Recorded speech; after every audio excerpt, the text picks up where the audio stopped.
Hello watch enthusiasts and welcome to Watch Chronicler. Luxury watches demand more immediacy than most hobbies.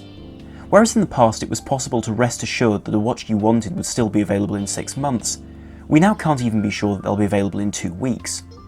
The reasons for this are rooted in limited supply, major demand and a growing number of enthusiasts. However, it's very likely that you'll one day kick yourself for not getting hold of a watch when you could. In today's video I present you with 5 luxury watches across the price spectrum which you'll want to know about before they disappear for good. They range from a fun but unmistakably fantastic dive watch to an unusual Japanese sports watch and a brilliant Omega Speedmaster. Before I begin, head over to the Watch Chronicler Instagram page if you enjoy photography and want to see all the latest updates about videos, podcasts and articles. Speaking of articles, head over to watchchronicler.com for the very best watch related content about the most interesting and important watches. Over the last few years, whether you enjoy the stylish approach of the New York-based watch journalists or appreciate a more technical approach, Zodiac has made a serious name for itself. Born of a sort of skunk works for the immense Fossil group, Zodiac has thrown out some of the most adventurous, impressive and affordable watches from dive watches to GMT watches and really everything in between. However, no model has enjoyed such widespread appeal as the Super Sea Wolf 53. This 39mm watch, or 40mm at the bezel, offers you all the charm of a 1950s or 60s dive watch. Its proportions are perfect for any wrist whilst not feeling dainty as many mid-sized divers do. It also doesn't skimp on water resistance with 200 meters, whilst the finishing of the hands, dials and bezels stands alone at this price range. It's also the adventurous streak shown by Zodiac which has gained public attention thanks to wild colour schemes such as the watermelon variant, which I'm very proud to own. Mechanically, they also use the STP-3-13, a variant of the successful ETA 2824 architecture, but enhanced with a 44-hour power reserve, swan neck regulation, full decoration and construction only in chronometer grade. That's to say that Zodiac don't make anything less than chronometer grade, whether you have it COSC certified or not. The catch is though that these watches are immensely scarce. In the UK, for example, some models have only been available in single figures since their introduction, whilst I know for a fact now that the watermelon model has sold out and it won't be offered again until next year at the very earliest. So if you get the chance to buy one, it really is a rare privilege, especially considering the fact that they're not ridiculous amounts of money, sitting around the £1,000 price range, for a proper Swiss-made dive watch produced in significantly smaller numbers than many others. The following watch is an anomaly, and a piece so bizarre that it's a miracle that Seiko still produces it.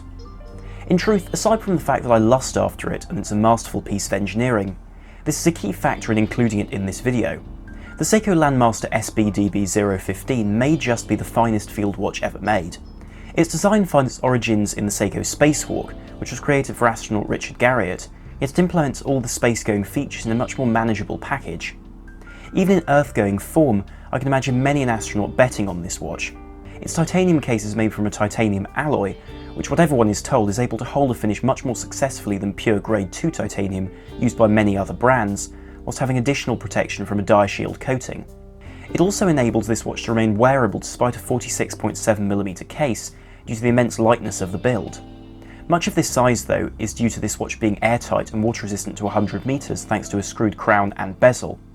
This however is just the tip of the technical iceberg. Under a supremely anti-reflective sapphire crystal is a black dial with printed markers and hands of superlative quality. It's also a GMT watch and one with a power reserve indicator. This is all provided by the in-house caliber 5R66 at its core, which is in essence an undecorated Grand Seiko movement. This delivers a 72-hour power reserve, 30 joules, a GMT function and supreme accuracy of 15 seconds per month. This is offered thanks to using a spring drive escapement which regulates a mechanical movement with a quartz crystal, a really phenomenal innovation. As a consequence of all this watch is both stunning to look at and to consider technically, yet it's also unprecedented with a price of about $2,500. At this price and with these specifications though, I can't see it surviving in the Seiko range for much longer. Perhaps it would be worth getting one before it's gone, especially since these represent an older generation of Seiko design, and one which for many is a bit more exciting than what they're putting out at the present time. The next watch in this video is one which also follows the lines of a go-anywhere watch in a similar way as the Seiko Landmaster. However, where the Landmaster is an exquisite high-accuracy exercise which focuses on internal complexity for the money as an affordable alternative to Grand Seiko, the Sinn EZM 12 aims to take a humble and rugged design and elevate it to the cutting edge. The movement inside this watch, though a high-quality Swiss-made ETA 2836-2 with a day-date complication, is nothing out of the ordinary apart from oils to function in temperatures as low as -45 degrees C to as high as 80. By contrast, everything else is virtually bulletproof. The reason for this is that the watch is part of a limited edition of 300 pieces for the use of helicopter paramedics. The case, a sizable 44mm wide, is tegmented stainless steel for hardness beyond anything this watch will likely ever come into contact with. The external rotating countdown bezel with an additional black coating is even harder. The toughness doesn't end there either, as the case protects the movement from low pressure environments, 200 meters of water, or even 1000 Gauss of magnetic flux. The inside is conditioned with copper sulfate capsules and inert gas to prevent deterioration of lubricants. Perhaps the most impressive aspects of a watch which, whilst designed as a tool, will likely be worn as a luxury watch, are its adaptations to be used by a paramedic. First, we notice the internal rotating bezel, which gives twice the functionality when used in combination with the external one. Additionally, the rotor-shaped second hand shows the time with its white blade, but also gives the constant ability to use the pulsometer on a patient. Somewhat morbid but nonetheless practical when used around dirt and grime, the bezel is removable with an included knife which can't scratch the case, and the strap can be removed by pulling it around the spring bar. These adaptations help the watch to be thoroughly cleaned. And as is, I'm sure, clear, this watch is no gold dress watch. It's the kind of watch which doesn't come along twice, and is a masterful example of innovation and technology. It gives functionality which is almost unheard of, and which will no doubt amaze its owner. With most of the 300 pieces sold, these will, I'm sure, soon be gone. Omega has vowed that its entire range will ultimately fall into the Master Coaxial Chronometer designation, which it created a few years ago. This means industry-leading accuracy, durability, and complexity. However, it also means watches which will only be repairable by Omega and with high service prices. Your alternative is a watch with an older, less advanced movement. Or is it? In the form of the modern remake of the Speedmaster Mark II, Omega launched a more affordable coaxial chronograph to their fully in-house models. Inside this watch is a silicon spring, coaxial escapement, column wheel, and a free-sprung balance wheel, yet all on the base of a Veljour 7750, which is widely serviceable. Due to its wild design, it's also very easily available for only 65% of list price in near new condition. Sounds enticing, doesn't it? Speaking of the wild design, this case was conceived to replace the Speedmaster Professional in the late 60s and still looks futuristic today, whilst actually protecting the crystal. The 42.4mm width and short 46.2mm length means that you can enjoy something different in a size which is comfortable and with 100-meter water resistance, allowing this watch to be the all-purpose watch which the normal Speedmaster Professional just isn't built to be.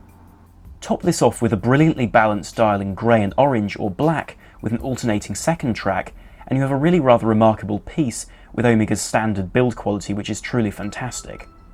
However, as Omega moves towards more complex movements, this less than popular offering is unlikely to survive in their catalogue. If you like it, it may be time to get one. When it was first released at SIHH in 2017, the JLC Master Control date with a new sector dial became a must-have for lovers of classic watchmaking. Let's not beat around the bush, it's utterly stunning and perhaps even better finished. However, it also held a little secret which wasn't made clear upon release. Its existence in the Master Control family was to be short-lived. When the Master Control family gave the industry its advanced 1000-hour testing and high-accuracy build in 1992, it changed the very face of the watch industry and started the desire for chronometers. This watch marked the 25th anniversary and so was only produced for that year. At this point, you'll notice that it's quietly disappeared from the JLC catalogue, but is still available from a variety of retailers who still have them in stock. The design of this watch is near perfect, with a 39mm diameter by 8.5mm thick in spite of being automatically wound. The case is an exquisite pairing of brushed and polished finishes, whilst the dial is able to hide its complexity masterfully. It's composed of brushed and matted finishes, with sectors formed of the markers. A touch of blue on the date wheel and the dial help to balance out the thermally blued syringe hands, which adds such a beautiful vintage touch to this piece. Paired with its JLC caliber 899/1, this watch feels like a modern-day Patek Philippe Reference 96, and is undoubtedly much rarer. The movement gives you similar specs to a standard ETA, with a 4Hz beat rate and 38-hour power reserve, yet this movement manages to be only 3.3mm thick, and is finished beautifully with a pink gold rotor and exquisite decoration throughout. It also is somewhat modern with ceramic bearings on, for example, that automatic rotor, to give that touch of accuracy which has always been core to this family. In short, this is high horology for a Rolex price of about £5,000. If you can get one whilst they're still around, You're a very lucky individual, especially since they're more affordable than non-limited Master Control variants, making them an extraordinary piece to pick up and one which I'm certain will gain value. So there you have it, 5 pieces which won't be available for much longer, yet which would be the centrepiece for any watch collection. They capture, perhaps more obviously than most, the inherent value available within a timepiece which goes beyond features into the realms of rarity for a very sensible price. Tell me what you would have chosen in the comments section down below. Remember to like, share and subscribe for more here on Watch Chronicler, as it really helps to keep the content coming. Thank you very much for watching. This is Armand from WatchChronicler.com, out.